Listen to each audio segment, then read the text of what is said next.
Board of Commissioners meeting, their special called meeting work session for October 25th of 2016. We're glad you're all with us today. We have 3 items today, should take about 4 or 5 hours. We're going to start with tab 1, our Transportation Agency. Director Wilgus, what do you have for us, sir? Good morning, Chairman. Good afternoon, Chairman, Commissioners, Mr. County Manager. This item is to provide information on the final concept plan for the South Barrett Parkway Reliever Phase 3 project number X2407.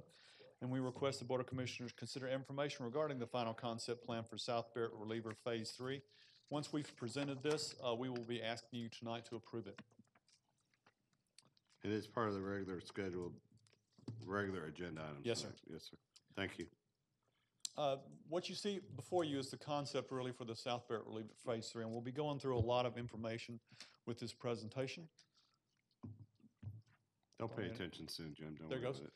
The agenda will look at the project justification, the background, the existing conditions, what we've done with public outreach and permitting, the proposed improvements, the costs and impacts, and a summary of the project benefits with travel times, and you'll see a great benefit there.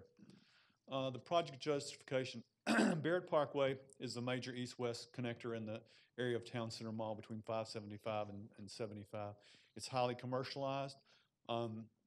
It's also one of the areas in the county that experiences extremely heavy congestion, as well as high accident rates. Widening Barrett Parkway is really not a possibility. It would be cost prohibitive because all the commercial infrastructure that's been built along it. This project is proposed to make a congestion relief to the south side of Barrett Parkway, hence the South Barrett Reliever, and this will take local traffic, in particular off Barrett Parkway in the vicinity of I-75. This was originally conceptualized in 2004 as an alternate east-west to Barrett Parkway. It's been jointly funded by both the Town Center CID, and I know Tracy's here if she needs to ask any questions in Cobb County. It's been nicknamed as the South Barrett Reliever, and right now the overall project consists of 3 phases. There is a potential 4th phase, but that's not anywhere that we're looking right now. The first phase was Barrett Lakes Boulevard at US 41 and Greers Chapel Road. This was constructed in 2009, which gave us the first part of the relief off of Barrett Parkway. Phase 2 is under construction right now. It's the first multi-lane roundabout in Cobb County at Barrett Lakes Boulevard and Shallow Valley Drive. It's under construction and will be expected to be completed in early 2018. There we go. Phase 3 connects basically Phase 2, the end of the roundabout, up and over 575 in the managed lanes, connects Shallow Valley Drive and Greers Chapel over 75. This is the the concept that we're looking at today. This extends Greers Chapel over I-75 and widens Roberts Court, and this is the final phase as currently designed of the South Barrett Reliever, and it's expected to let for construction in 2019. First, let's take a look at what's out there environmental. What we've got out there, there's no streams and there are no open waters in the project vicinity. There's 2 wetlands, but we will not be impacting either of them. There's 1 detention pond that you can see circled there that we will need to relocate. There's no Section 404 permitted. That's a core permit. There are no public parks or recreation areas in here. There's no protected species in any of this area, and these are all important because these would all hinder us as we're moving along. There is 1 National Registered Historic location there. You see it circled, but we figure this would be a minimum finding. There's 1 potential underground storage tank at a gas station right there at Busby and Barrett. Hold on. The main reason I'm showing you this, what we've been asked by the FHWA is to do an environmental assessment, which is 1 level higher than what we normally do for environmental study. That study is already underway, and we expect to have that finished within the next year. One of the reasons that we're looking at this, if you look at the accident history in this area from 2009 to 2013, you'll see a large number of crashes. It generates accident rates that are higher than normal. Our rear-end crashes are about 2/3 of the crashes, and what the rear-end crash is indicative of is a section of roadway that's over capacity. The side swipe and right angle crashes, again, those are similar to overcapacity, but a lot of that is due to merging. So that's one of the reasons why getting a lot of the traffic off of Barrett Parkway is so important. What we've done, when we've done a lot of public involvement and outreach so far, the initial public information open house was held by Cobb County DOT in November of 2014. That's introduced the project as well as the same time we were doing the South Barrett Reliever Phase 2. The public information was held October 17th, this past week, at the KSU Continuing Education Center. A public hearing open house will be required later due to the environmental assessment. And Town Center CID maintains and updates any information about this project online. And we've also had stakeholder meetings with the businesses and neighborhoods that we'll need to have meetings with as we go along. As I said, FHWA is determining us that we need to have an environmental assessment for this project. There's no Corps or FEMA permits anticipated. There is a historic property, but we think that we can work with this under Section 4F with a wall and not disturb that historic property. There's no evidence of archaeological sites, and since this is an MS4 area, we will have to have water quality treatment, which is not normal for our projects, but in this project we will have to do that, and our air and noise storages will be performed. This is the overall project as you can see it. You can see that it begins at the end of Phase 2, which is the multi-lane roundabouts. That's behind Costco and Dick's Sporting Goods, if you're familiar with the area. We cross over I-75 just to the west of where Home Depot is out there, and then we realign Roberts Court that ties in with the end of the project at Barrett and Busby, which that project, we've got a project at that intersection already that's being done in anticipation of this project coming in. But let's take a little more closely look at it. It's an urban local road. It's got a 35-mile-an-hour design speed. The basic cross-section is 4 11-foot travel lanes with a 4-foot bike lane on the outside of each of the ways, an 18-foot raised median, and a 5-foot sidewalk with a 2-foot beauty strip. This matches what we've done in the earlier 2 phases. That's what that'll look like on the proposed section of the roadway. If you look at the areas a little closer, you'll see that we're tying on to the end of the Phase 2 reliever, which is the roundabout. That's currently under construction, and the roadway section matches the section that we're tying on to.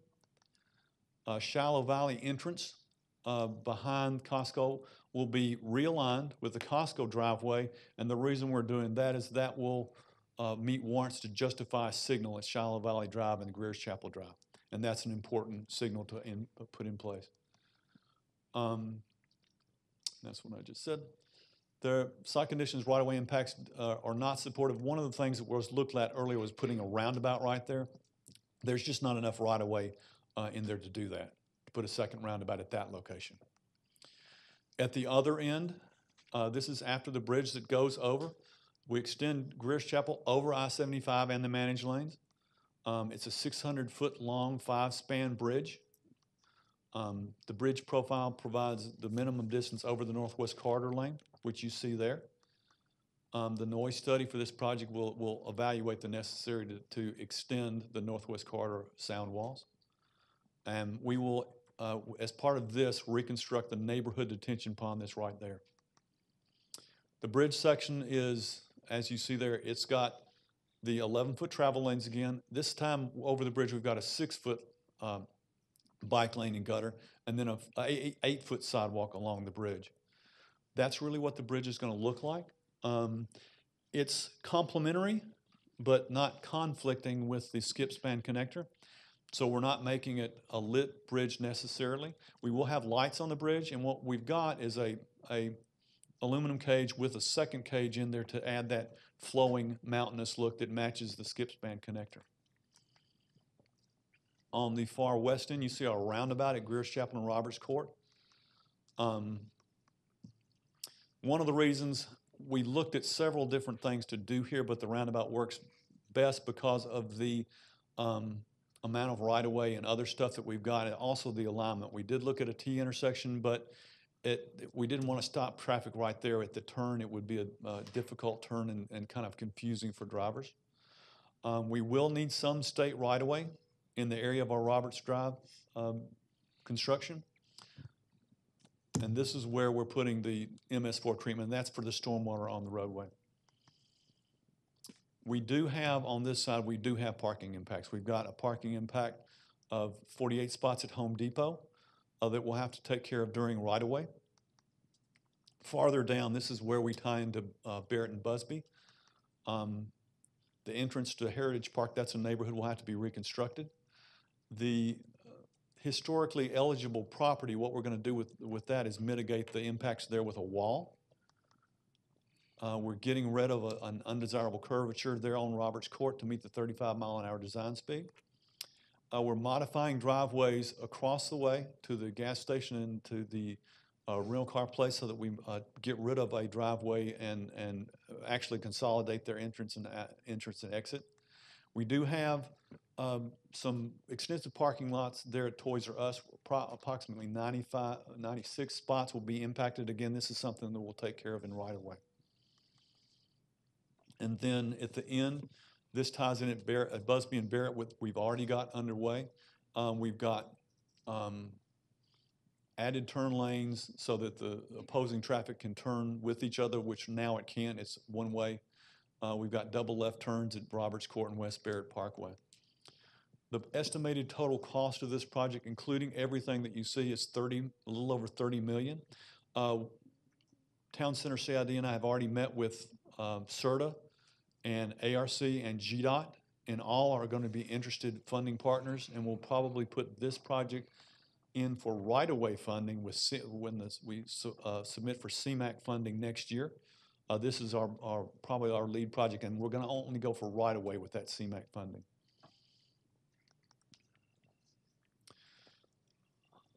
Most of this is 110 to 200 foot right-of-way proposed. We've got about 4.7 of right-of-way that we're anticipating. 22 parcel, minor impacts to historical, 2 neighborhood entrances, and parking for several commercial property. Again, there's no wetlands, stream or open waterways, and Cobb County will purchase the right-of-way. This is really looking at the benefits. This is in the morning, eastbound, where you see and if you look at each of those intersections, we're looking at A, B, C, and D, you're looking at a 16 to 20%, 22% reduction in delay, and that's just in the AM, and that's really a major reduction in that for the AM. PM is a little better. You're looking at up to 35% reduction in congestion. That's one of the things that will reduce those rear end accidents as well as side swipes. And this is one of the reasons why these 3 projects in together are so important, because it really reduces the congestion on Barrett Parkway. Saturday, normally we typically don't look at Saturday, but with Town Center Mall there we certainly do. Again, you're looking at up to a 31% reduction in travel time, and that in that area, particularly on Saturdays, again, will be a big benefit. And with that, I will answer any questions. Would you go back to the roundabout that is on the east side, right, Roberts Drive, at the south side of Roberts Drive? Yes, sir. Someone's going to ask this question, and the southbound of Roberts, to make a U-turn gets directed to the outer ring as opposed to the inner ring.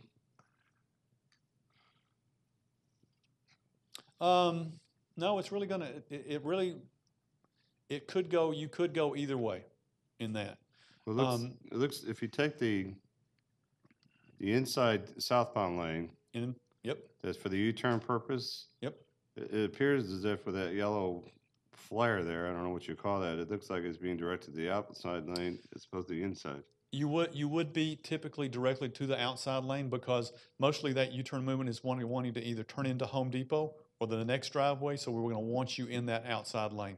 Okay. Is there a way to get into Home Depot up further north? Yes. Okay. So that's not truly U-turn traffic trying to get back to Barrett. That's U-turn traffic trying to get into the commercial, because we're adding a median in there. Got it. There's your explanation. Thank you. Thank you. Any other questions from the board? No, great project. And it is. Can you turn your mic on? Private-public partnership with the Town Center CID. Is this roundabout an extension of the bridge over 75? Because it looks like it's suspended. No, well, it's just the air. one. There's one area that is suspended. There's one area that's part of the bridge. You're correct, ma'am. Okay, and then it goes down when it gets to the Home Depot parking lot? Yes. Okay. I'm getting a new roundabout. Yes, you are. Thank Don't you. worry, by the time it gets built, you'll be moved down to the district. Commissioner Weatherford. I'm glad you didn't say moved off the board. No, I didn't say that. Well- I'm glad you district didn't lines will say be that. Could you elaborate on the historic property there? I didn't know anything there. I think it's historic just because it's old. Well, It's that not means I'm historic. it's like you and I could be considered historic, I guess. It's just I because it's old. prefer that than old. There's really nothing significant there to it. I don't know whether, Tracy, you wanted to add anything to that? Can I have a divided median? Especially a retaining wall. Hold on, you gotta come all the way up. I have spoken. We have met with the property owner of that parcel twice. He was actually at the open house last night and at the PIOH last week. He notified us that it has been zoned commercial as he was trying to have the property on the market a number of years ago. The deal fell through and now he is still interested in that. He said he's paying commercial property tax. I'm double checking the parcel code on that and also confirming the historic property. So there is interesting yet positive confusion with that Perfect. parcel. Thank you, ma'am. I'm confused on a much higher plane. So we're working on it. Thank you. Yeah, we have his info and we're meeting in a couple weeks. So at one point, back when I was a district commissioner, there was a We're getting moved down. concept. There was a concept to do a parallel parkway along 75 down to Bells Ferry. Right. Is that still on the long-term? That was originally the thoughts for South Barrett Reliever Phase 4, which we then have looked at instead of going across to Bells Ferry, going up and connecting I'm sorry, to how Chastain many- Meadows. So if you go back, if you take this roundabout that's on the screen in front of you, Mhm. and you go south parallel along 75, over 575, Mhm. down to Bells Ferry, we're just east of 41, not go directly east on Yeah. over to Bells Ferry through the lake and dam and all that area. I was talking about a parallel, a 75 parallel parkway that's north and south, not east and west. Mhm. If I confused you at all. No, we've talked about it before, Chairman, and I think that we haven't had any plans to proceed with that former plan as part of definitely 3, but certainly 4. Pardon me? Well, it's part of the Montgomery property there. It just, we actually had a plan all the way from the North Loop, Mhm. all the way up along the corridor to tie into this at one time. That was before. And it's one of those, if there ever is a 4, it will jump off at that roundabout, Yeah. wherever it goes to. Yeah. The Okay. one thing too to make, again, make you aware of, as Tracy and I have met with GDOT, CERTA, and ARC, all 3 are very much in favor of this project, so we expect all 3 to jump in funding in future years. Any other questions? Good job. Thank you, guys. And you said we have this agenda is on tonight to Yes, approve it this is. concept going forward. Yep. It's all Thank you. SPOS funding, but you're gonna try to figure out. We will be we'll be using matching fundings on this, eventually from the SPOS, and really it's gonna depend on how much we can get from our other funding partners in this. And what they have suggested is that we fund it in phases. So for instance, the CMAQ funds that ARC controls will be done in right-of-way. And then when we go after GTIB grant and state funding, they will go in on construction. And that's the plan right now. But all Cobb DOT funding We'll be SPOSed. will be SPOS. Thank you. All right, thank you. So tab 2 is support services, information services. We have one item. Ms. Sharon Stanley. Good afternoon, Mr. Chairman. I'm Commissioner's County Manager.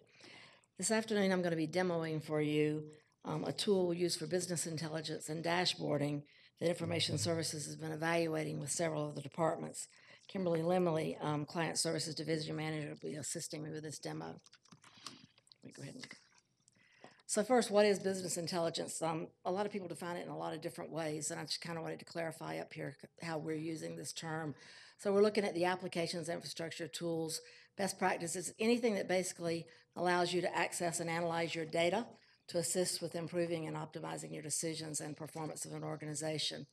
Dashboards, in the way we're referring to them today, are basically a user interface or a web page that gives you a current summary and graphic, easy to read form where key information relating to the progress and performance of an organization is shown and available. So recently we've been doing a lot of research, and there's a lot of use of business intelligence and dashboard tools within the government going on, and it's increasing every day. Many state and local governments are using business intelligence and dashboarding tools to proactively view their critical metrics internally, identify their trends, raise questions internally, and then devise new management strategies. But also they're using them for open government and transparency to citizens to support those efforts by actually displaying the data to citizens in an easy-to-use graphic format on their web portals. Some of those that are currently using that data, the City of Atlanta, if you wanted to go out and look, they call theirs Data Atlanta. That's the name of their portal. Augusta actually won an award for theirs. It's called Open Government Portal.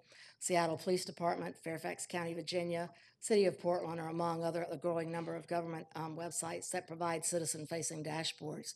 There are many more. I just kind of selected a few that I had gone and looked at over the recent months.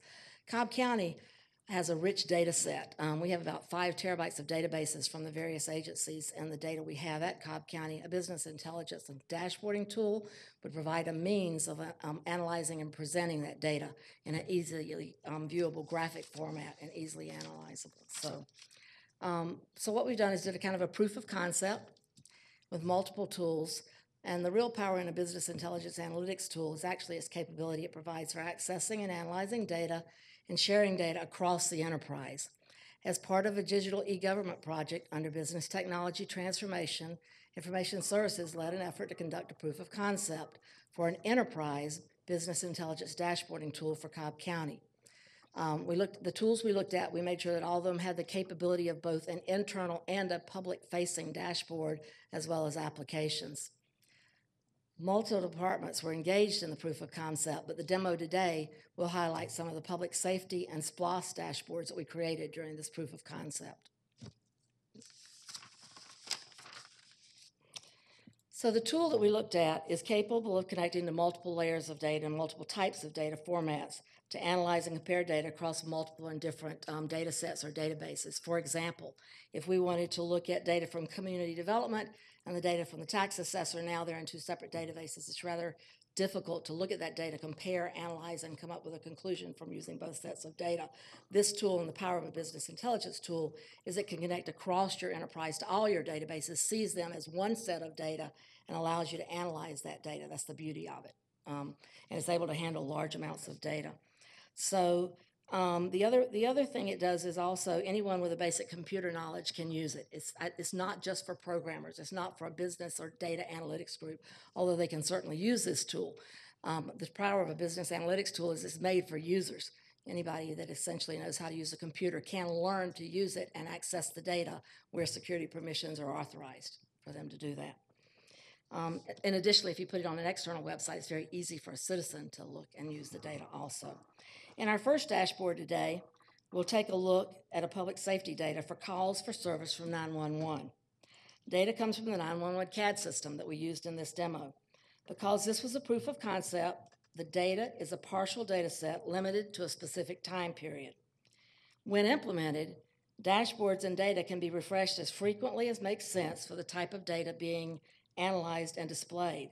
The information can be pulled directly from the data source. So depending on what you want to display or change, you could determine to refresh this as often or as seldom as you desire to refresh it. Again, the first dashboard you're looking at displays calls for service to Cobb Police from 911. In the upper left corner of the dashboard displays call data broken down by precinct and shift, both morning, day, and evening. In the upper right, the data is broken down by types of calls. In the upper center, you can see the percentage of the calls that came in on each shift. As you would expect, you see that a larger percentage of calls comes in on the evening shift. In the lower left corner, the types of calls are shown in a stacked bar chart displaying the type of calls received by each precinct. The bottom right-hand shows the calls over time. So if this was all a dashboard displayed, I could build the same type of display in an Excel spreadsheet. But the power of this tool, or the power of a BI tool, is that it can dynamically display the data and allow you to quickly and visually interact with the data to drill down and analyze the data. We're going to demonstrate that a little bit for you. So, for example, if I want to see just Precinct 1 data, I select the precinct on the dashboard, and as you'll notice, all the data on the dashboard change respectively to show just the data that is relevant to Precinct 1. I can also make multiple selections, and the dashboard dynamically adjusts to display the data from those selections. For example, if I add Precinct 3. If I am interested in seeing only traffic stops in those two precincts that I selected, I select traffic stops from the types of incidents, and then again, the charts all change accordingly. If I want to see multiple types of incidents, I select those I'm interested in seeing, and Kimberly will just kind of scroll over a few to show you where we add those that we want to add.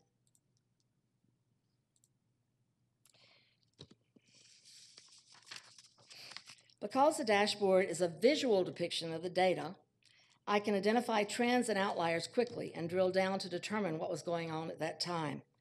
So if I drill down into 2015, because it looks like to me I had a higher number of incidents in 2015, right, I see that the data from May is the highest data. So I drill down into May, right, and looking at May, I see further that I see that May 30th had a higher volume than the other dates. So I drill down into May 30th. When I drill down into May 30th, I'm able to see that May 30th had a higher volume of noise violation calls than normal, primarily in Precinct 2. When actually implemented, the tool can drill down even further to the source of the data and allow you to see what made up that higher volume of calls for that data. Internally, we can drill down that far. Actually, what we did during putting this together yesterday, Kimberly and I, in putting the presentation together, we quickly just pulled this together and saw that these were the high numbers. We drilled down to the source data when we were putting this together and found that the higher volume of noise violation calls were all associated with one loud party in the area where all the calls had come in at the same time. So, another dashboard we created for public safety shows calls where both police and fire responded. We'll use this dashboard to show some of the capabilities the tool has to display data geographically on a map. Again, it shows me the incidents and the types of incidents by time, but it also shows them to me by location. Zooming in on the map in the upper left, you see that each incident is represented by a yellow dot. If I am interested in a particular area, I can circle that area on the map, and the data on the charts changes to give me just the data within the area I selected. The tool also has a search function. I live on Burnt Hickory Road. If I want to see the accidents that occurred on Burnt Hickory, I can search on the term Burnt Hickory. Kimberly, just type that in. The charts adjust accordingly. That's okay, take your time. It's live connected, so sorry.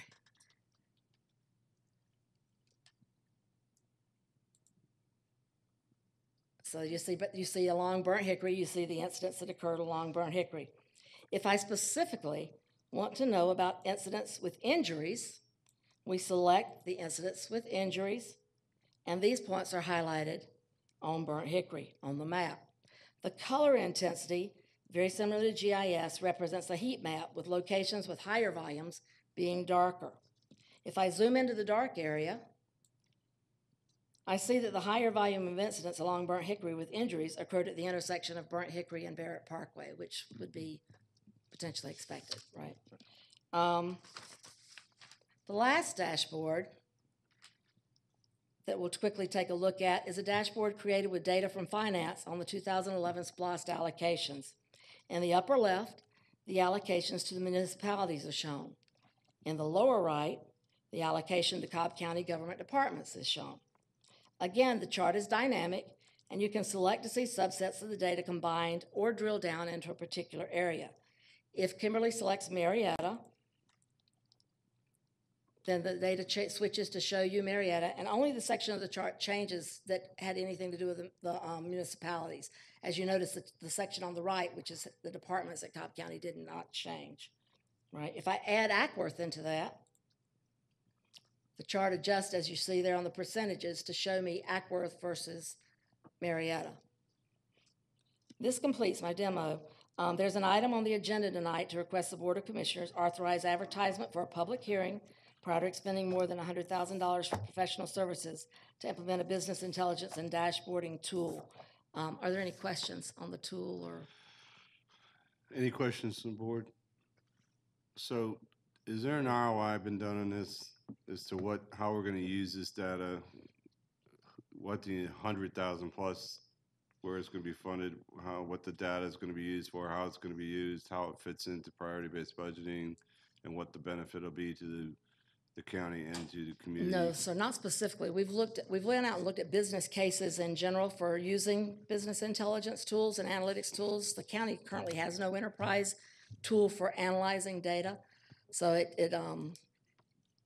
although we've looked at whether or not a business analytics tool actually, can identify where savings are identified or processes can be improved. We have not specifically looked at Cobb County data. I can give you an example. We kind of looked quickly, as we were saying, if I went out to, say, ComDev data and tax data and had the ability to quickly compare visually and identify trends as I identified there, you could quickly identify potentially where businesses were they were reporting taxes but not filing business licenses, or filing business licenses and not paying the taxes, et cetera. When you compare that kind of information visually, it pops out very quickly.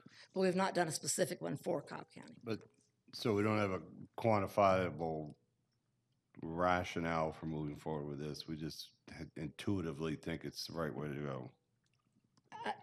Well, not totally intuitively, because what we've done is done research on what business analytics does for other organizations. Any We have other not looked at governments? Cobb County, sir. Any other governments? Some of the other governments have. I've gone out and looked at websites where the mayors or the county managers have indicated programs where it has brought improvements, or where they've saved money, or where it's identified areas for efficiencies. Okay. Mr. Chairman, we have been through 311 and others looking for an analytical tool, and this dashboard is a predecessor to what we're doing. It We is. think for organizing government, efficiency in government, being able to analyze and reorganize, whether it's in ComDev or police department. We didn't do this stint, but we feel good. This is a much-needed tool, and we feel good in how we manage and utilize this data. And our managers are really excited about this as far as how they can use it to manage. We've been absent of such a tool for a long time. Right. And we talked about a lot of that with 311 when you and I others looked at that years ago. Yeah, Yes, sir. 311 was, More of a work order and some other yeah, type more of things. a consumer-driven product to interact with us as opposed to us. This seems to be more of an internal. It's an Oh, no, internal, no, Go sir. ahead. It has a very large external, the sites I gave you on the slide, if we can go back to that slide. One of the big things, and that has to do with the ROI, one of the big things most governments are using it for is presenting data to the citizens. Because the demo we just showed you, where I can go and interact with that data, that's also presented. I I'm get sorry. that, I get that, sir. but I have lots of apps on my phone and only use 6. I mean, this is a lot of data, a lot of information, a lot of money, and if it isn't used by staff, And- it's gonna be Yes, sir. antiquated and outgrown soon, and if it isn't, it could be used, if it isn't used correctly by a lot of folks, the perceived benefit's gonna be, I think, watered down. Yes, sir. Let me address the process we went through first, because that may address that concern. So we didn't just go say we were gonna go buy a dashboard or business intelligence tool. We had several departments come to us with a need. And DOT was one of the first ones. And after we actually looked at that department, we began bringing in other departments who very quickly said, this is how I would use that tool, this, I need that tool, I need that tool. So we actually had every department and agency at Cobb County in presentations of the dashboards that we built, as well as how to use the tool so they could see that their own group could build the charts without assistance, although that professional services dollars in this are actually to help with building the initial dashboards and charts for an organization and with the training. A lot of that is for training. And it will utilize a lot of the existing data. It's not that you have to go out and try to generate. You and I have sat in meetings where we've been told this data doesn't exist. Yeah. So I find it interesting that all of a sudden it exists when we got the dashboard. Commissioner Wright, you had something to say? Yeah, I was just gonna say, I mean, and I can think of an example where, you're familiar with the, fatalities that we've had on Paper Mill Road. And it took public safety and, DOT to kind of go together to kind of pull a bunch of data together. And it took a while because they had to go look at the accidents, the numbers, what was the cause or what was listed as the reason, to prove to the public that none of the fatalities were related, that there was not a common threat, because the public was convinced that it was speeding was the issue. And in going through all the data, and it took a couple weeks to get the data.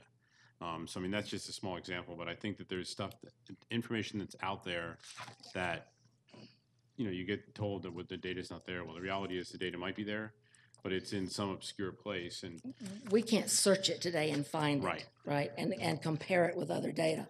The power of this is it connects to our databases where the data is and allows us to bring that data into a visual format and compare it with other data.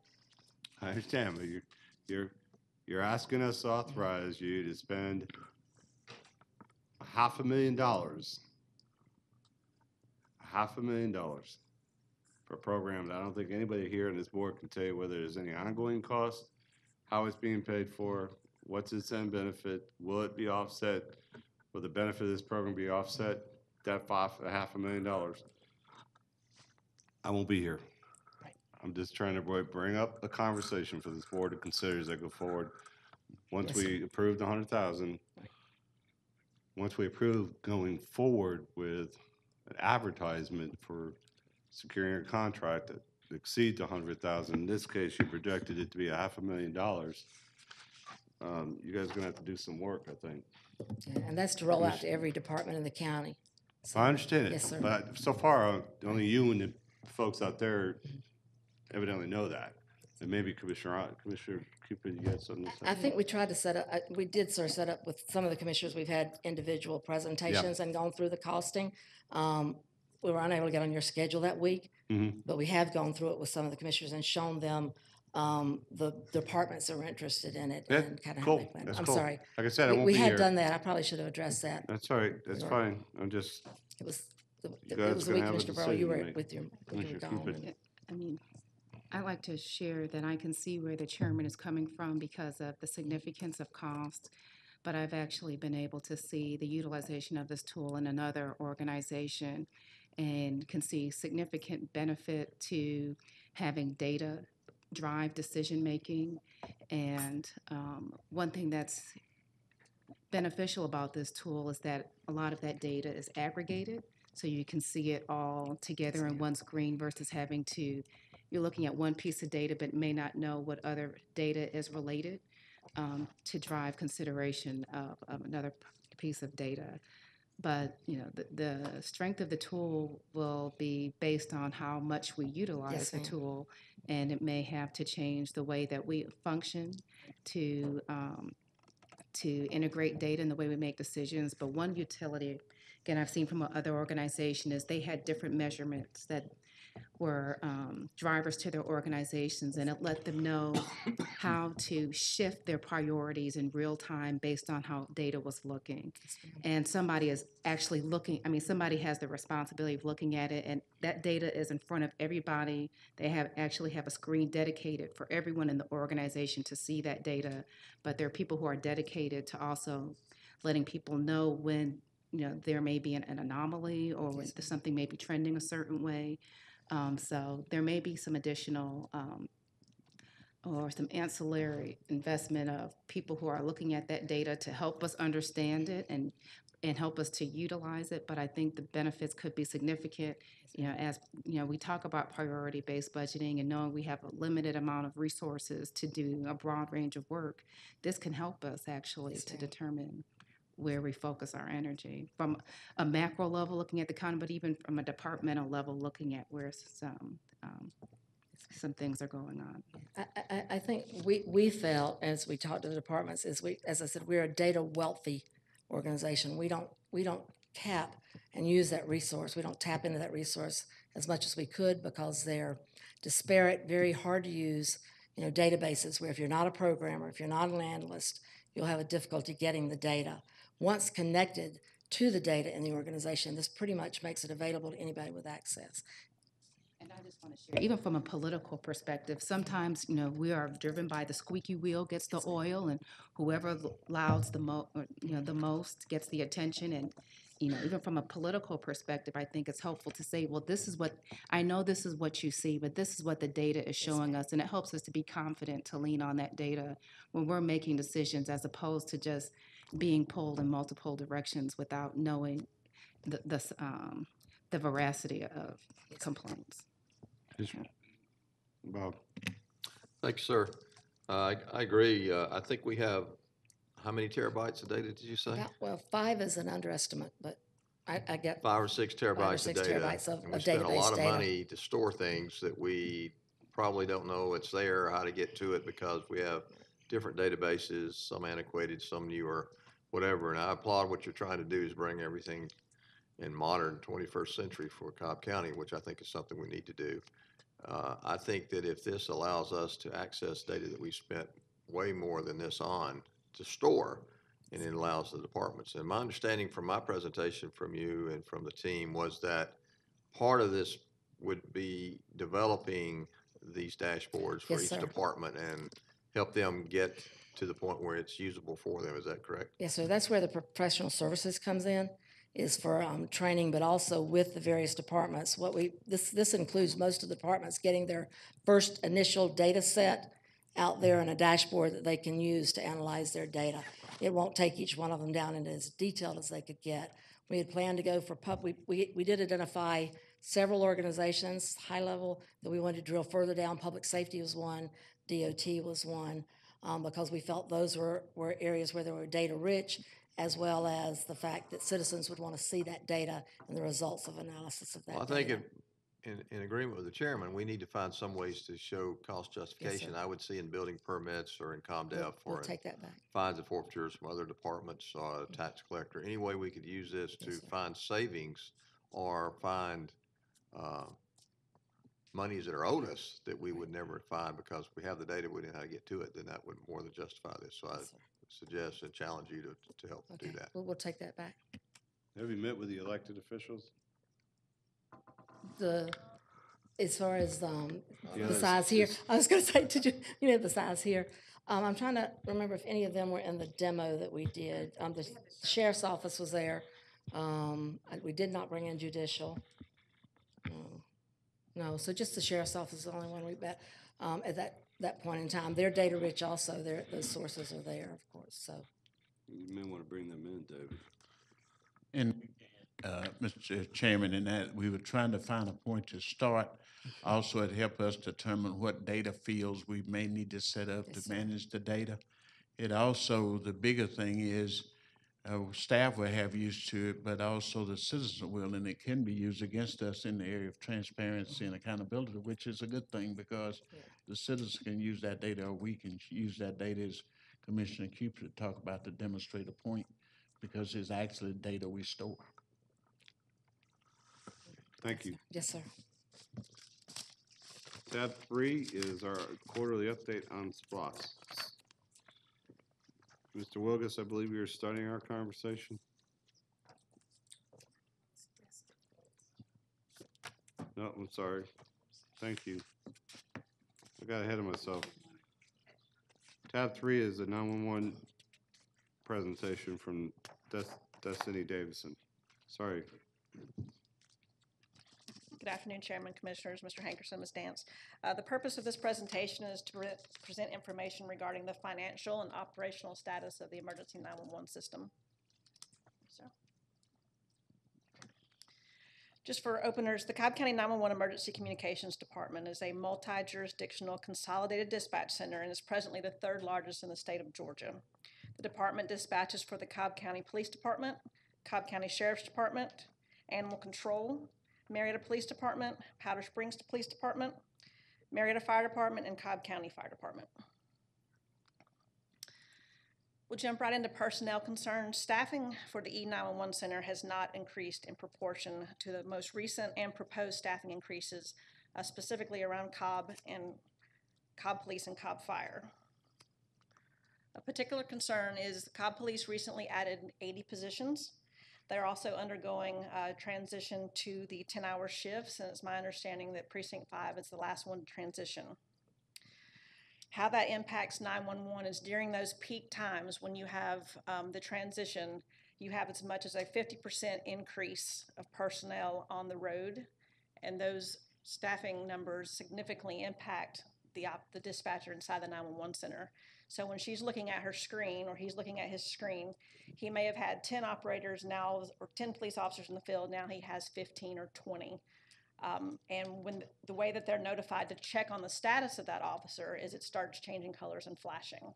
And so once your screen gets so full of users in the field, you begin to have to scroll up and down just to be able to monitor those people, and it presents a safety concern in the field.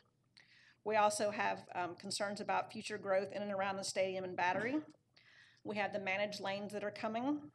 And the way the managed lanes are going to impact our agency is folks have a hard enough time right now identifying exactly where they are when they have a car crash.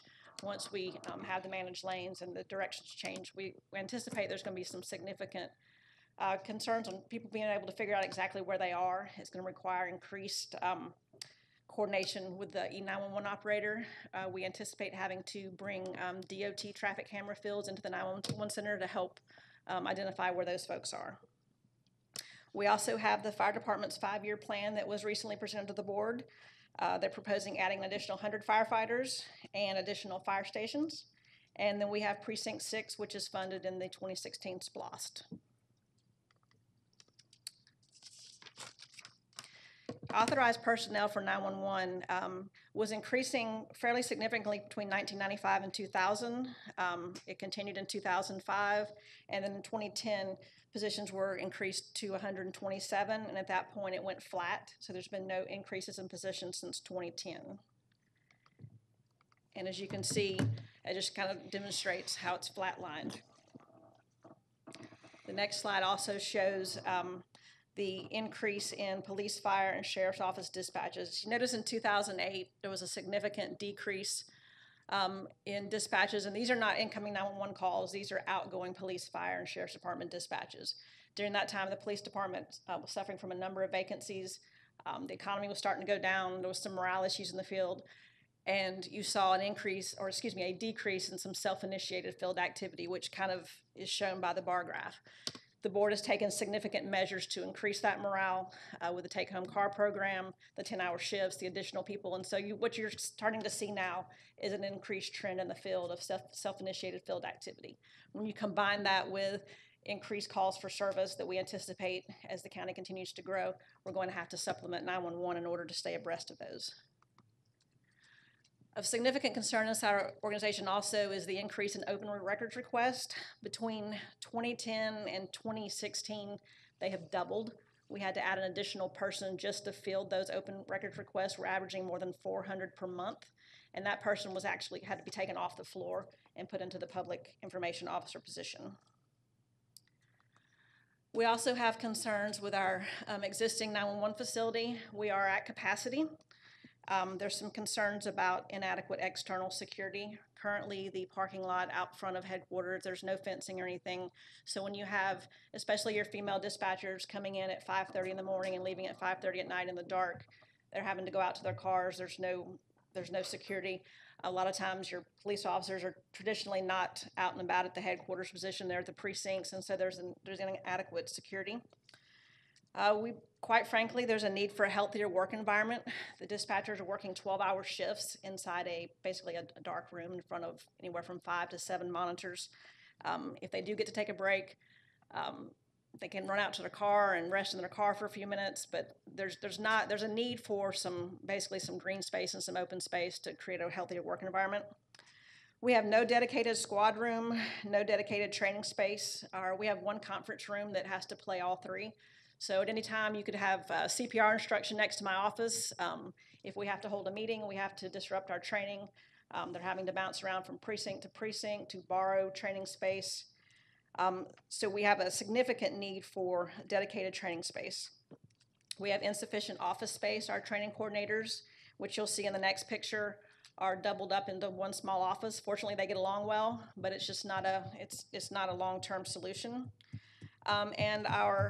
We have an inadequate break room for a 24/7 operation. So basically, we have microwave ovens that are out on the floor, and if somebody brings in their fish dinner from home and heats it up, They won't be there tomorrow. it permeates Thanks for saying that. it permeates the entire room. And this is next picture that shows you kind of the operating environment there. The operators are in front of anywhere from 5 to 7 screens. And the next one shows the office space where you have our training coordinators are basically sharing one office space.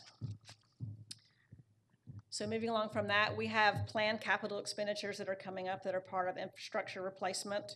$3,040,000 to replace or upgrade the 911 phone system and the UPS coming up in 2018. $2,500,000 to replace the console furniture, which is what they operate off of. All of their equipment, it rises and lowers and that sort of thing, and it's due for replacement. $2.5 million to replace the radios. $700,000 to replace the NICE recording system, which is what records all the incoming and outgoing telephone traffic. $4 million to replace the computer-aided dispatch at both the primary and the backup centers. That's coming in 2020. And then $250,000 to replace the generator at the primary center, also in 2020. So just a little bit about the current 911 funding mechanisms. The 911 center is completely funded right now through the Emergency 911 Fund. And what that is a surcharge, a state-mandated surcharge on all wireline telephone subscribers, wireless VoIP subscribers, and cellular point of sale. The state mandate right now is set at $1.50. Cobb County is currently charging $1.25, and we're the only public safety answering point in the state of Georgia currently at $1.25. All others have increased to $1.50.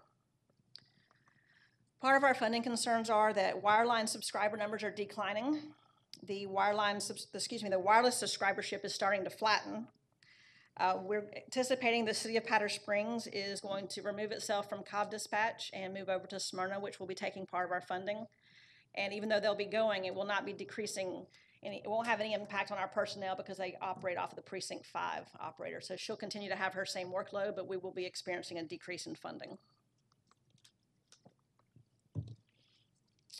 Based on current projections, which I'll show in the next couple of slides that I got from finance, we will have insufficient monies to handle current operations or implementation of the next generation 911, which is the internet protocol systems that allow text, voice, video, and other data to be transmitted to and from 911 centers and first responders, and that is the trend. We're in the first implementation of that with our text to 911. The next slide shows the budget forecast at the current rate of $1.25. As you see, we go into the red in 2017 for operating and personnel and capital cost. We go into significant red in 2017, 2018, 2019, and into 2020. The next slide shows the forecast at the $1.50, which gets us back into the black. We don't show any sort of funding issues until we get into 2020. Next slide just shows the increase in funding if we were to go to the $1.50. There's some other concerns about the future of 911. As we know, last year Senate Bill 387 was introduced. It was tabled, but will most likely come back in 2017. It's backed by the Georgia 911 Directors Association, and basically what that does is creates a local government authority over all of 911 throughout the state. It'll standardize the rate across the state, most likely to the $1.50. It will provide a centralized collection of all 911 fees, but the authority will take 3% off the top and then remit the fees back, so we'll have an additional 3% taken off of our current funding. If this is approved, it may require for us to continue at our current operating either supplementation by the general fund or a downgrade from our current technology.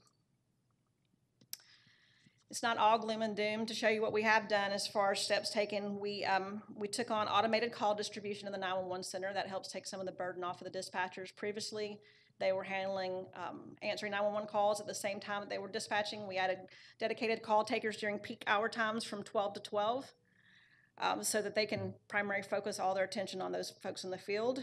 But during the other hours, they're still having to handle both, which causes a lot of stress and causes retention issues. We added dedicated call takers during our peak call times. We did a 911 staffing reorg to improve efficiency. We recently completed the construction of 2 quiet rooms on the floor to allow operators a place to go decompress after they've had a significantly stressful call. We added external lighting out in the parking area to help address their security concerns. We increased the training officer pay to make it more on par with the police officer and sheriff's department training officer pay. And then there is a pay increase recommendation in the Archer pay and class study. So in summary, our next steps going forward, we'll be looking for support to bring a future agenda item, it won't be tonight, to increase the 911 surcharge from the $1.25 to the state legislated maximum of $1.50, and that'll make us consistent with all other PSAPs in the state of Georgia. We'll also be looking for support to bring a future agenda item to allow an outside consultant group to conduct a needs analysis and develop a strategic plan to help us address our current and future personnel, facility, and technology needs going forward. Are there any questions? Any questions from the board? David, we knew this day was going to come. And I believe we're the only county in the state that's not at the 150 or being supplemented by general fund dollars. And you and I talked about this day would come one day sooner or later. Yes, sir. Go back to the financial flow, cash flow chart. Is that the slide you're referring to? Pardon me? Is that the slide you're referring to? So that's it, yeah. So the fund balance, where should your fund balance be?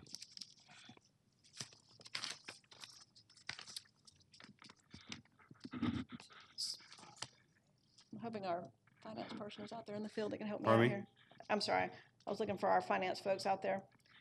The fund balance should be, in order for us to be in a safe position and taking on the recommendation from the paying class study and all of that, I believe it should be where it's forecast in the $1.50, but I will let the budget person.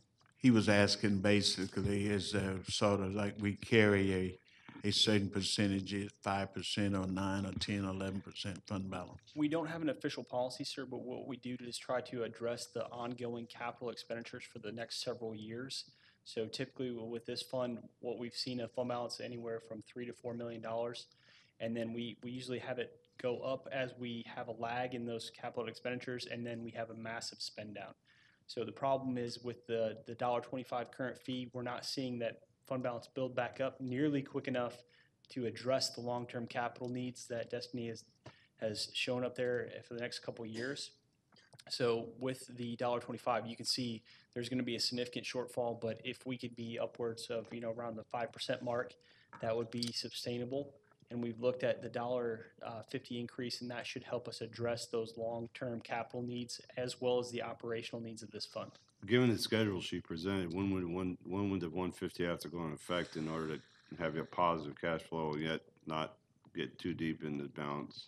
Well, you can see for 2017, you're going to have a shortfall, but you're Right. not going to eat into all of the fund balance. Right. So it's going to depend on the timing of those capital implementations more so than the operating. The operating needs are a slow drain, but all the capital expenditures are several $1 million at each pop. So those are going to be the real big decreases. So it's the timing of those capital expenditures, which I know she had a slide up there. The first one starts in 2018. So you'd want to have, which is what? $3 million. $3 million. So you can see at the end of 2017, we'd be short for the 2018 capital, not to mention addressing the shortfall in the operations. So you'd need to do something in 2017 if you were going to move forward with the capital plan and not make significant changes to the operational model. And that's where I'm heading, is when do you think this needs to be implemented in order to match or meet the cash flow and capital improvement needs that she talks to? I mean, my recommendation is as soon as possible. So, I mean, at January timeframe would probably be something that would be realistic for us. That would give us enough of the year to make those changes and collect those fees. January should give us basically the second, the 3/4 of the year to collect that money in and build that fund balance up. 18, even if you do it in January, there's going to be, the fund balance will be relatively low because the size of the capital expenditure requirements in 18. But that would get us at least through 18, and we continue to have all of 18 to replenish that capital expenditure. Are there any regulatory notification requirements for a rate increase? I would defer that to legal, sir.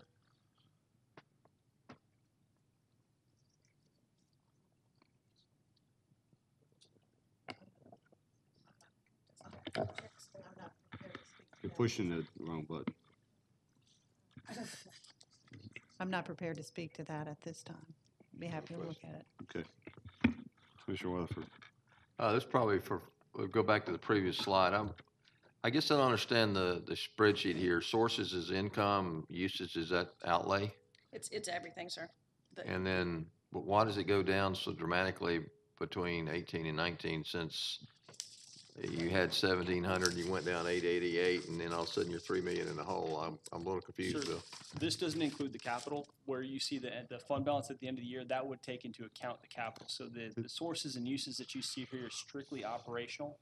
So when you see the big decrease from 17 to 18, and then again in 19, that's the capital coming online. Yes. So there probably should be we probably should go ahead and include the additional line that shows Absolutely. you the capital. Well, that would make I know we have make an a lot more additional sense to slide me. for that. Yes, sir. And Okay. we saw that as well. So, but when we talked about this is simply the operational, but we do show the fund balance to include the capital. So we would definitely want to show you that as an additional breakout. So line. bottom line, the fund balance, you're satisfied with those numbers, even though a line is missing?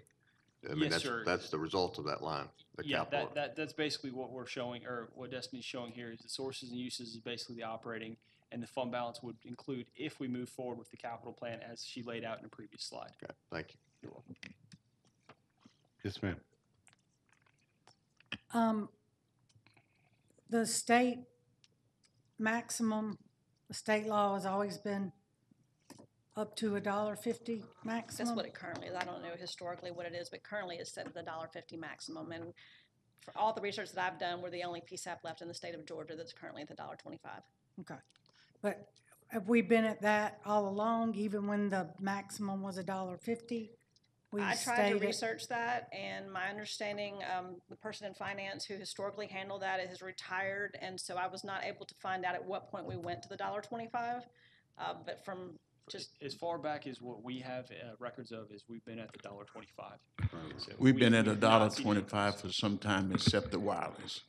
The wireless, we recently went up to 125 in the last few years. Yes, sir. I think within the last 5 years or so, we did that increase. Yes. So, Deborah, where do we stand with the audit of the 911 fees owed and not owed?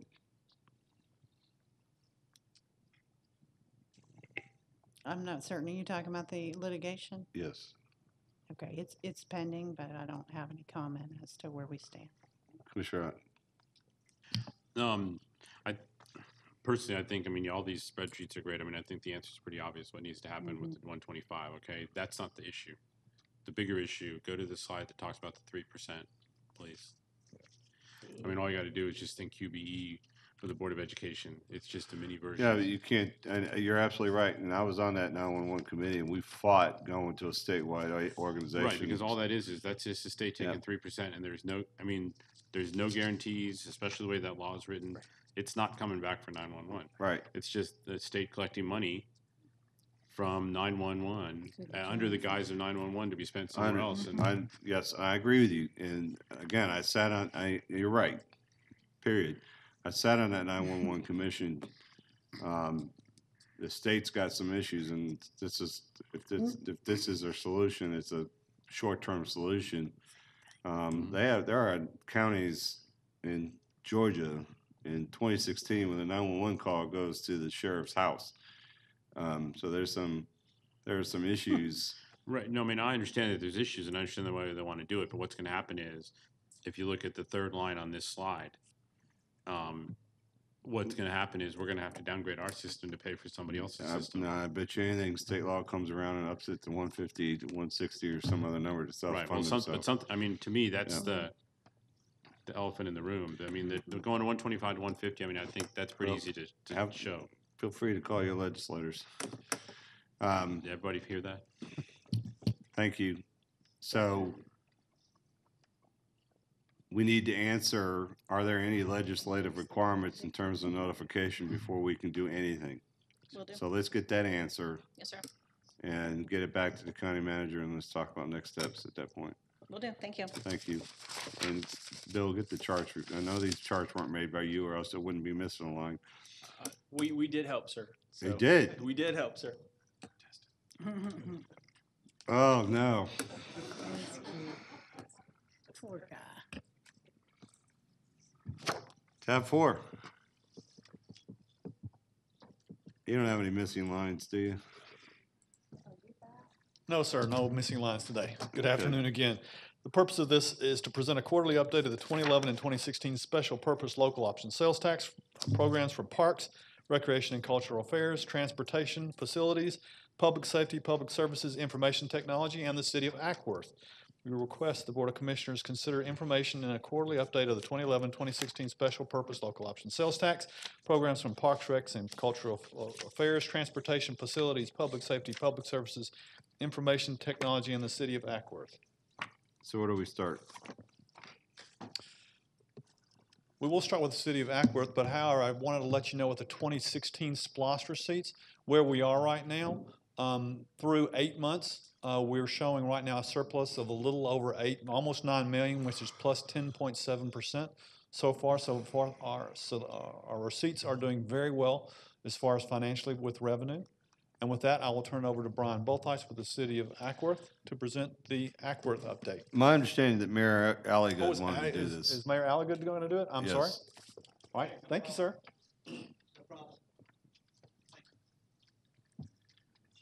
Hello, Mayor. You do this PowerPoint? Mr. Chairman, Commissioners, and Mr. County Manager, thank you for letting us take this opportunity to share our update. It's good to be back. It's good to be back and have the opportunity to share with you the 3 different SPLOST updates. Our 3 SPLOST updates are the 3 generations of SPLOST from 2005, 2011, and 2016. And if you combine all the dollars allocated from these SPLOST, we're looking at the receipt in 2021, total receipts of about $53 million, and that's both city and county combined projects, and that includes 47 different projects that encompass these 3 generations. So we go back to 2005, we give you an update here. We have an amended budget. We received a total of $10,432,000. This late in the early 2016, we completed our North Main Street project, and we have completed, last year, we did the total completion of our Nance Road project. That was a combined SPLOST project. Here is North Main Street with new lighting, stormwater resurfacing, and continuation of our sidewalks and which connect to our trail system. And here's our new bridge that is just an extraordinary bridge. It's it's one of our gateways from Highway 41, right next to Cobblestone Golf Course. A great project. This was a joint project. This is now 100% complete. 2011, we received or will receive a total of $14,565,000. And as of right this moment, we have 5 different projects that need to be completed. They include 98% at Taylor Street, 90% Taylor Street, which is the Cherokee to South Side. We have completed our silent crossing. We have the zone that's actually operating. First city in Georgia to have this safe silent zone. We are 98% complete on that. Blue Springs, Main Street, which is a project that is underway right now, 60% complete, will be completed in December. And then our McLean Circle will be the only project from 2011 SPLOST. It will be completed in early 2017, which is in our current SPLOST year allocation. So that's where we are with 2011. Here are kind of a before and after. If you look there on Southside Drive, that's next to the old mill. Before on the left, after on the right. Great substantial improvement with sidewalk, stormwater, and great lighting there along that street. Here is Taylor Street and the Logan Farm property, which is the new park that's under construction right now that is in our 2016 SPLOST. The 2011 Taylor Street SPLOST. This is the road project which has additional lighting and just a great improvement in this neighborhood. 2011 Taylor Street, you can see right there is before on the left, and now where we are today as we have completed the Taylor Street. We're about 90% complete on Taylor Street. In the background is our new 17-acre Logan Farm Park extension, which is in our 2016 SPLOST. 2011, here's our Blue Springs between Main Street and out to Highway 41. Great improvement here. We're 60% complete on that. We'll be completed with that in December. Our 2016 SPLOST, you can see we're well underway. We've gotten off to really a great start. Logan Farm Park improvement is on the top. We have basically, we'll draw out all of that money this year, complete that park, and that park will actually be open in December to the public. We have completed the purchase of all of our take-home vehicles that are needed. We've got 11 Chargers, 2 Explorers. We've completed those purchases. We've completed the 800 megahertz radio and the video system for the PD in the car. And you can see right here, these are the 11 Chargers. The gentleman in the middle has our body cameras and all the equipment, the 800 megahertz there. Going back to this one slide to make a point, we are at the end of this fiscal year for us, which will be accounting, we will have drawn out almost $7 million of the total $28 million. We have $28 million in the 2016 SPLOST, which will mature in 2021. And we're really excited. We'll start this year with the Recreation Center. We've worked really hard. This is a combined project with the county and the city. It's an $11 million project, and we'll actually get started with all of the design work. The county will be, we've asked Mr. Cannon to help us with some oversight on that as to having input into the design of this particular project. Silent crossings. We are the first city in Georgia to have what we call a safe silent zone. We took SPLOST monies over 2 different SPLOST cycles from 11 and 16, and we're able to implement our safe silent zone. We have 5 crossings that are fully operational now. Here's our 2016 Logan Farm Park expansion that we'll have open in December of this coming year. You can see kind of a before and after. It's a 17-acre park expansion in an area that we already had about 110 acres. We're adding another 17 acres. We have now in our downtown business district 125 dedicated acres to green space with a state-of-the-art park. We'll show you that from the air here in just a minute. One thing that I think is really important that we want to share with you is that in the beginning, in 2005, and Mr. Weatherford was part of this, in 2005, we began a vision to redevelop our downtown. And of the total projects, 47 projects, 11 projects over 3 generations of SPLOST have been those dollars have been invested in our downtown. And so as we had this vision to redevelop our downtown, we've been able to attract business, attract people to move down there. We've created more parking, more green space, connectivity, and really have just made a very dramatic impact on the quality of life in our downtown. I think it's important that for us to share with you that this was very strategic. As we began this vision in 2005, we began to look out and see because of the way the SPOS dollars are allocated, we looked out and we strategically calculated what the SPOS projects that we need to be. So we have these 11 projects. Of the 11 projects, 6 of those projects are actually year to year and are projects that superseded themselves year after year that we went back for more funding to continue expanding those different projects. We're going to give you kind of a flyover here. We're going to show you the impact of what the SPOS dollar investment has made in our downtown. Now you can see right here, we're right up over our intersection at Lemon Street where our silent crossing is. We're going to take you down through this particular area.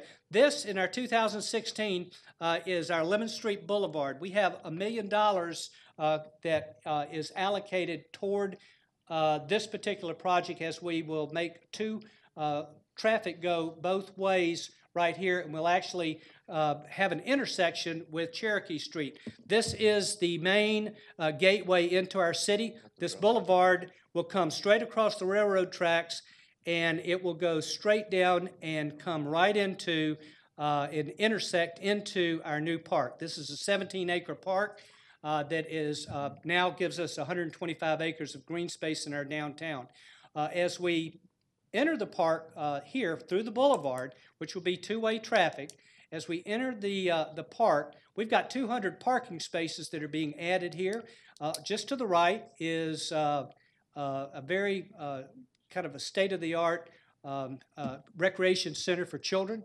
Now we're coming up, and you can see this is 17 acres. 7 of those 17 acres are dedicated to what we call an amphitheater-style park ground there with an area for gathering for all kinds of activities. Looking north right there, you're going to notice that is Logan Farm Park. We have 2 connections that are bridges that connect this walking path. Today we have 10 miles of walking paths that are dedicated throughout our city. This adds an additional 1 mile and connects us with other walking trails. To the left of the bridge area there, we're going to come back to that, will be the location at Cherokee and Logan of our new community center, $11 million joint project with the county that is going to be a great, once again, state-of-the-art community center for all the citizens of Cobb County. And we're really, really excited about that project. You can see the impact here. This is the new Legacy Walton, and that's our School Street our School Street design there from our 2005 and 2011 SPLOST. We're coming back uptown. We have been so inspired by the dramatic improvement in our downtown. We're actually going to invest another $6 million that the city will actually create a bond to invest another $6 million in projects with a roundabout, a pedestrian overpass right here, a depot park, which will be a depot replica park in our downtown. So as we took the $53 million and 11 projects in our downtown, we also are coming back and adding another $6 million in projects that will help to complement these quality of life projects that we have already put into place. Here's a real good view of what the new park looks like, as well as where the community center is going to be located, and our existing Logan Farm Park. There's 125 acres dedicated green space there. And once again, we just want to take the opportunity to thank the Board of Commissioners to having such a great partnership. Ladies and gentlemen, our city would not look the way it looks today without these SPLOST dollar investments, and we are so appreciative and so thankful that you have been such great partners, and we appreciate it. Mr. Weatherford, thank you for your leadership and certainly your vision to help inspire and keep us on the right track with our projects. Any questions? Thank you. Any questions for the mayor? Thank you, sir. Excellent work. Thank you.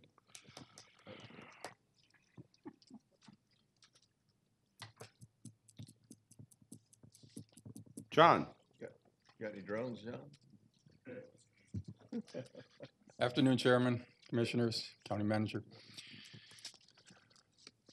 My part is about the facilities. We have, go to the next slide, please. We have approximately $114 million that we're going to be managing, and that is including the public safety projects, the library projects, senior services, judicial, health department, facility restorations, which I'll go into more detail a little later, and then others are things such as a tag office, sheriff's work, medical examiner, et cetera.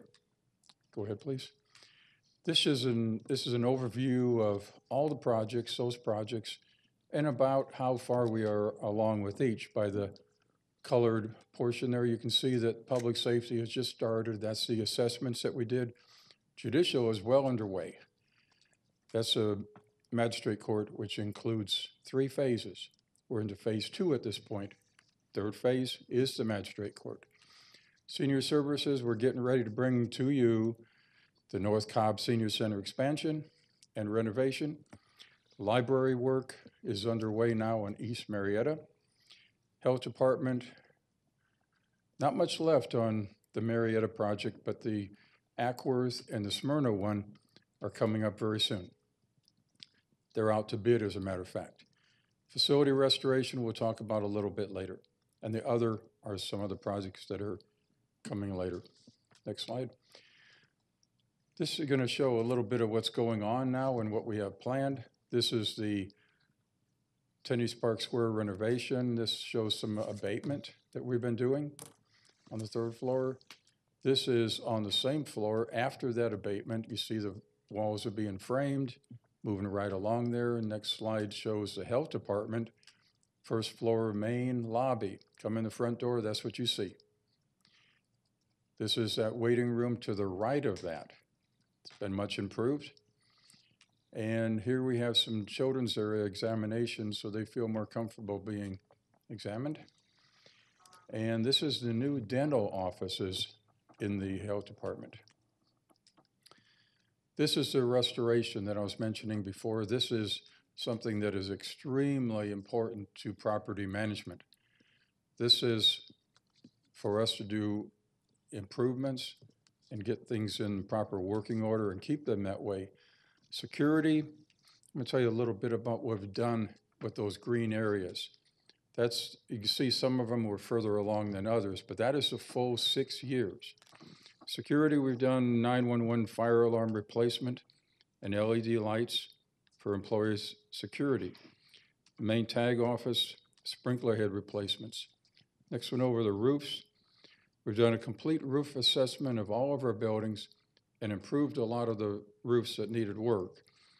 32 Fairground restoration on the roof. An elections warehouse, we replaced the skylights. Equipment, the next item over, we've replaced heating and air conditioning equipment at 32 Fairground, the drug lab, Gritter's Library, purchasing. Exterior, let's make the buildings better to protect them from the elements. Tenny Park Square, we replaced the handrails that were falling down. They were made out of wood and rusty metal. State Court handrails have been repainted. Gritter's Library is being painted. And the stairs at the back of 57 Waddell have been replaced. Next item is paving. Health Department headquarters and Annex B have been repaved and restriped. Interior work, Freeman Pool, Senior Center is being painted and cabinetry replaced, and the elections reception area, the carpet was replaced. That's what we're using that money for.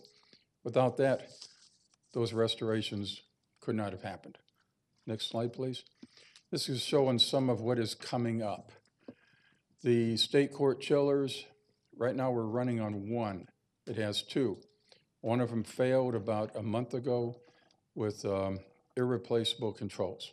So we're running on the one, and we're going to get both of them replaced before the weather gets warm again. This is some of the equipment being replaced on 32 Fairground. These are those handrails, massive amount of steel handrails that went in 20 years ago. Did a lot of painting all the time. The new ones we put in are aluminum, no painting. Next slide. This is what we have planned for the next 3 months. Public safety, wrapping up that assessment of police headquarters and public safety training. Also continuing to look for Fire Station 29 site. It's in Cumberland. Other, we're going to be working on the medical examiner's laboratory and we're underway right now in the South Cobb Tag Office in the Government Service Center. Libraries, we're working on East Marietta Library, the new one. Sibley Library, pricing some furniture, and Stratton renovation will begin shortly. And Judicial will continue on the Tennis Park Square project, which gets us to the Magistrate Court first of next year. The Superior Court South, and that's the Magistrate Court, the design is nearing completion. Health Department in Marietta is about done. We're bidding the Ackworth and Smyrna Health facilities at this time. And the Senior Services project is about ready to bring to you for approval. That's the expansion and the renovation. Are there any questions? Any questions for John? Thank you. Thank you. Ms. Sharon?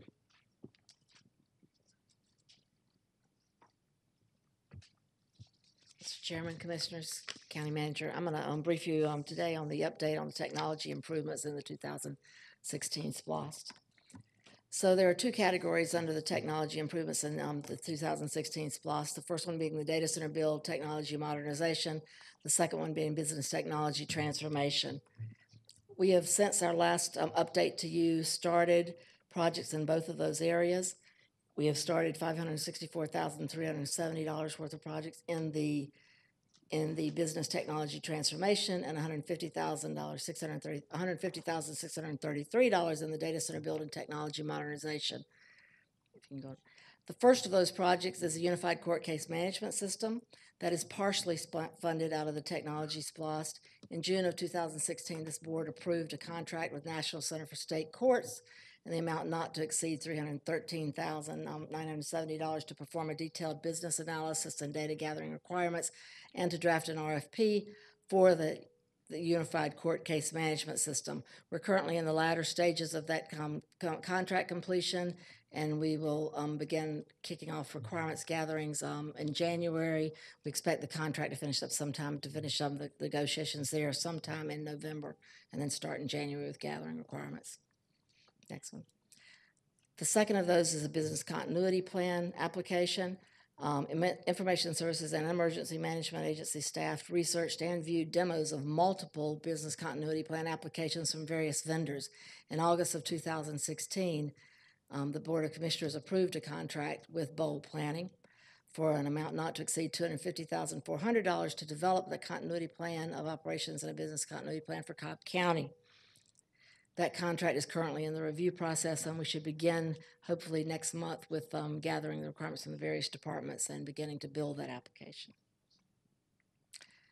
The last of these is an expandable storage system. In the SPLOST, as you noted, there were in the data center build creation of there were $6,721,000 for that, and the creation of a disaster recovery capability and technology modernization.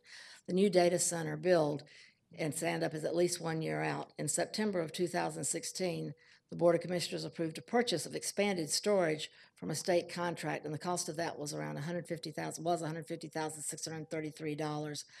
That is a state-of-the-art data storage system, which will be moved to the new data center when we build the new data center. We needed the data storage prior to because of the data center being at least a year out.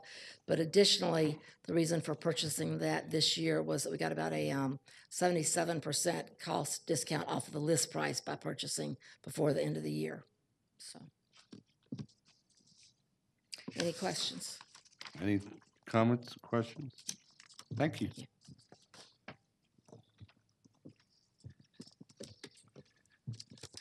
Good afternoon, Chairman, Board of Commissioners, and County Manager.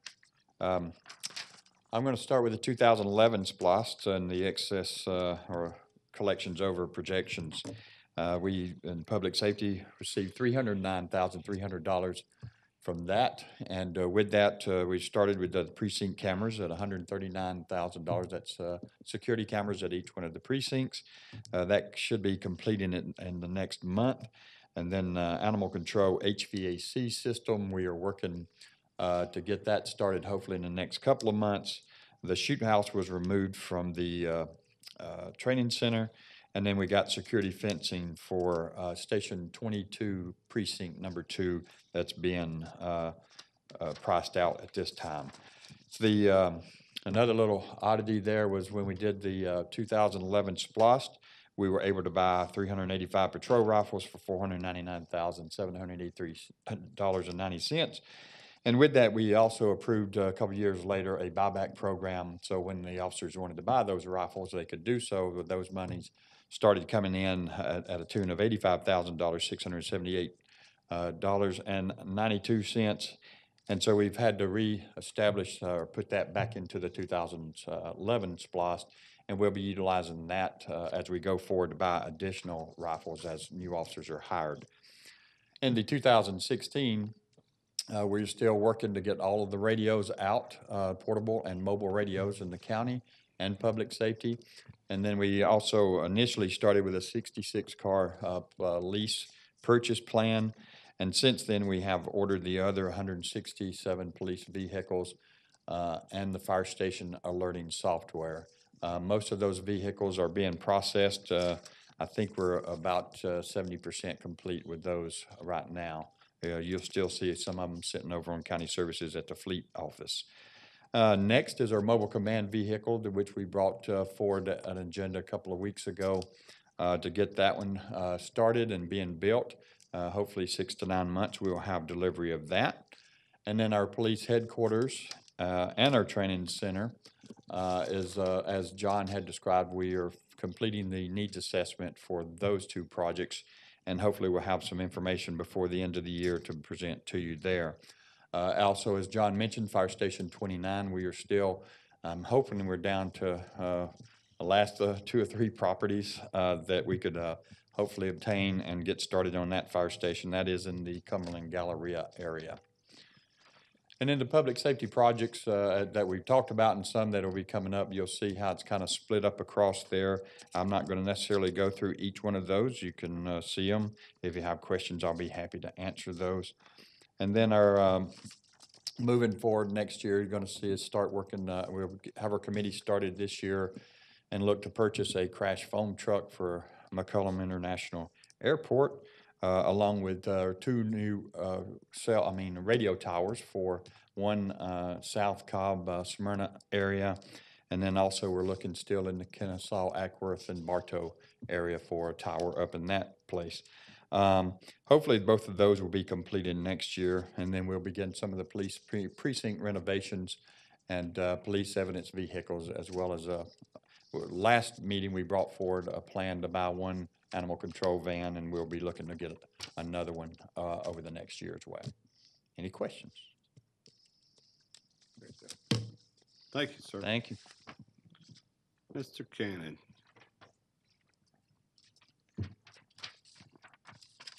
Chairman, Commissioners, County Manager, this is, we're going to start with 2011. Remember this, I tell you this every time I step up here, but 172 projects in 50 parks. Pretty amazing what we've been able to do in 2011 with those dollars. We're almost completed. There's a few projects that we still have going, and I'm going to talk a little bit about some of those. Wild Horse Creek Park, athletic field renovation. We renovated 1 rectangle field, football lacrosse type field, and we created another one there to add to the capacity that they have. We also redid the maintenance building and concession restroom building there. We had to put in new fire lines and hydrants also to that field. That project is complete. Next is at Wild Horse Creek Park also. It's a new BMX track. This is about 95% complete. We are just basically moving the existing BMX track down the hill just a little bit. We used existing pole lights from a ball field there to light the track. It meets USA BMX standards. They've already come and looked, and they say that it will be one of the best tracks in the United States. We will continue to receive, hopefully twice a year, a national BMX event that will be held at this track. Next is paving dollars that we've had at parking lots and roadway paving, Wallace Park, Nickajack Park, and Civic Center. In the 4th quarter, we'll be doing Fair Oaks, Fullers, and Ryan. Up top, you see the Civic Center parking. In the second picture down below, that is Wallace Park. Sweat Mountain Park, we redid that whole park. If you remember, that was a joint facility with the school system. We've basically gone in there and built a hub-type facility for baseball. And it's the Harrison Park organization, Sandy Plains Baseball, actually plays their younger kids here, so it's smaller fields. We replaced the concession restroom building. Did some dog park improvements and created a new pedestrian bridge that you see down there below. It turned into a very beautiful, beautiful facility. Next is 2011. We have some dam work that we have to do. One is on the Cato property, which is off of Austell Road at Perkison Mill. We've got to redo some dam work there and some structure work on the pond there, and also at the Bartlett property. There's some work we have to do on the dam also. So that's a part of the 2011 SPLOST. 2016, you see where we are. We're already underway for design and engineering of about 39% of the projects, and a few of the projects have been completed. Next slide. These are some of the projects that we're working on right now. Mabry Park design is underway. The City of Kennesaw Splash Pad, which is a joint project with the City of Kennesaw. The Parks, Recreation, and Cultural Affairs Administration building design is underway. Jim Miller Park Exhibit Hall design has been awarded and is underway. Countywide master plan that will give us our roadmap for down the road. We're also including the 2040 plan, the senior services and the trail system connectivity. All that will be a part of the countywide master plan. The old Clarkdale Community Center. If this is located down in the Austell area, it's a historical structure. We've already started going through that facility to decide exactly what we can do and what we need to do. Conversion to synthetic turf, that procurement is underway. Price Park Pavilion and restroom design. Price Park is out on Stylesboro Road, right at Mars Hill, and that will be they've needed restrooms there for a long time. And then Harrison Park, we're doing additional field lighting is underway. Some pictures of our projects that you've seen from time to time. That one in the bottom left-hand corner is that old Clarkdale building that we'll be restoring. So, any questions? Any thoughts? Anything? Thank you, sir. Good Wait, deal. Sorry. I've personally visited, Is your mic on? Sweat Mountain Park with the new renovations. I got to throw out the first pitch for Sandy Plains baseball on opening day. And it is remarkable what you've done, what the staff and all the contractors have done there. Yeah, it turned out really well. We're very proud of it. And all the kids and the parents and all are very pleased with the work and the outcome. Thank you. So now all I'm waiting for is my Chipper Jones field. Thank you. Anything else? Thanks, Eddie. Thank you. Thank you. Mr. Wilgus.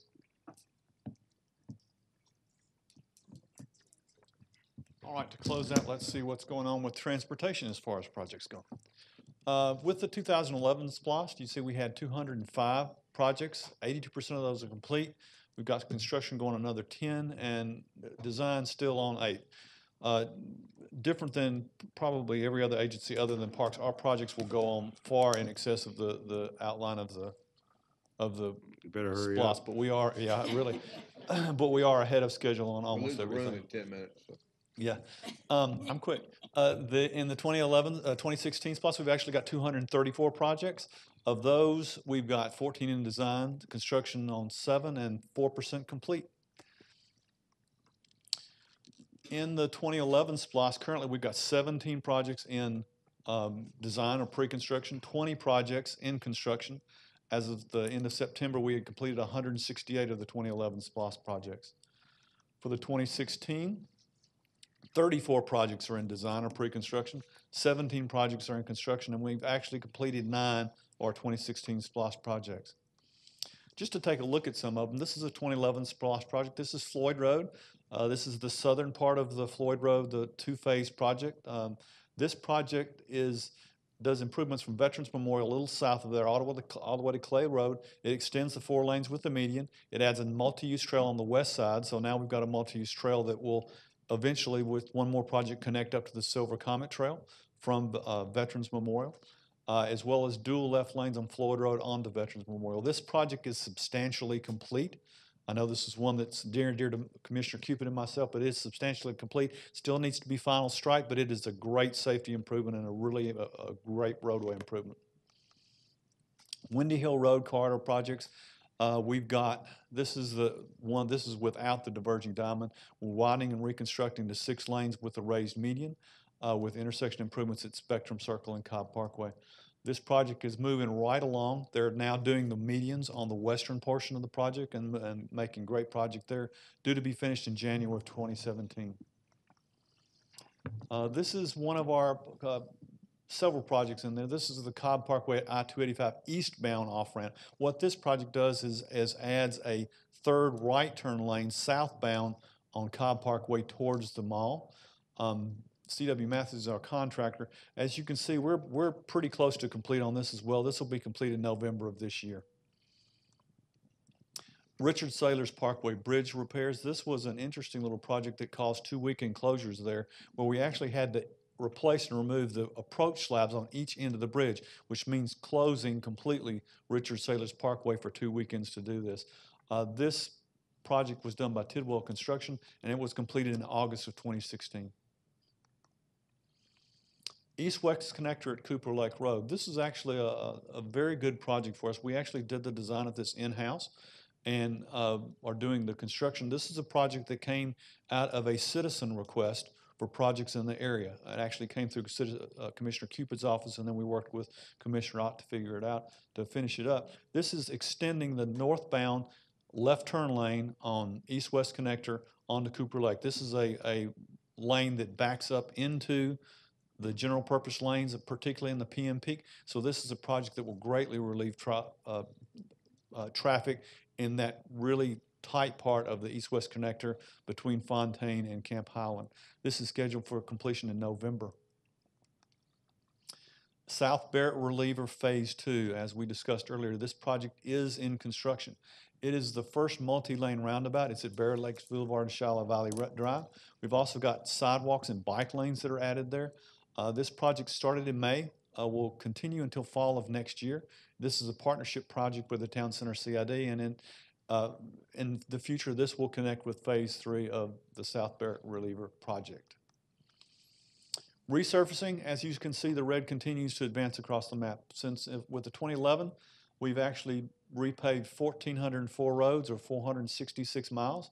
In the 2016, so far, we have bid 2 contracts. That's 125 roads and 30.4 miles. That's a lot of resurfacing, and that's one of the most important pieces of the SPLOST for us, because that lowers our maintenance. It means we don't have to mess with potholes. It really does a lot of good for the county. What we've got next quarter in the 2011 SPLOST to be completed, we'll have 2 roadway projects, 3 sidewalks projects, 1 school zone, and 1 intersection. We'll start construction on a sidewalk project and 3 more intersections. In the 2016, we'll finish 3 more drainage projects. Those have been what we've really been working on hard at the first of the 2016. We'll have construction starts on another drainage project, a roadway, a school zone, and 3 resurfacing projects. And then we'll start design on 3 bridge projects, a drainage project, intersection, 1 school zone, and 2 sidewalk projects. And that is what we've got going on in transportation. Any questions or comments? Looks great. Looks great. Any questions for Jim? Thank you. Are there any members here from the SPLOST Oversight Committee? Not today, sir. Didn't think so. Let's do that. Well, okay. Okay. The purpose of these quarterly meetings is to obviously bring the public up to speed and us to a certain degree, but this is done more for the public to bring them up to speed on how we're managing, how the county staff is managing the SPLOST programs, which is so important, the credibility to enable us to continue to do SPLOST in our county, which is so important. An important component of that is the SPOS Oversight Committee folks that are paid volunteers to come make sure, just to oversight, another level of oversight to make sure that we're doing what we need to be doing. And they do great work. And I think, Mr. County Manager, I'd like to have either November, December night meeting, that group come forward and let us recognize them and appreciate them for the work that they put in to oversight what this staff is doing incredibly well. But just to make sure that we, as a board, publicly thank them for helping make sure that we're doing what we need to do. I know you guys are doing great, so, but those folks are an important part to that whole mix. And I think having recognized them, we haven't had them up here in a long time, and I think that'd be a good idea. And that would probably be a great idea, just to let the Board of Commissioners know, we meet with the Citizens Oversight Committee every 2 months. We alternate where 1 month it's Transportation and Parks and Rec plus a city. Then the other one, it's another city, Facilities, Public Safety, Information Services. So we meet with them on every 2 months. One of the exciting things that we're going to have coming up with them in the 2017 years, they're actually going to come out to our facilities. We're going to have one of their meetings at the new Civic Center. They've also asked to come out to the Traffic Management Center, again, just so they can see what we do out there. So we've got some stuff, but I think it would be a good job to recognize them for all that they do. Perfect. Thank you. Any other questions you. or comments for staff? We'll make sure that happen with the Oversight Committee, and I think it'd be a great time, Mr. Chairman, to thank them. And also if there's anything they want to say to the board and offer any suggestions. So we'll make it happen. Thank you. So we are adjourned till 7 o'clock tonight.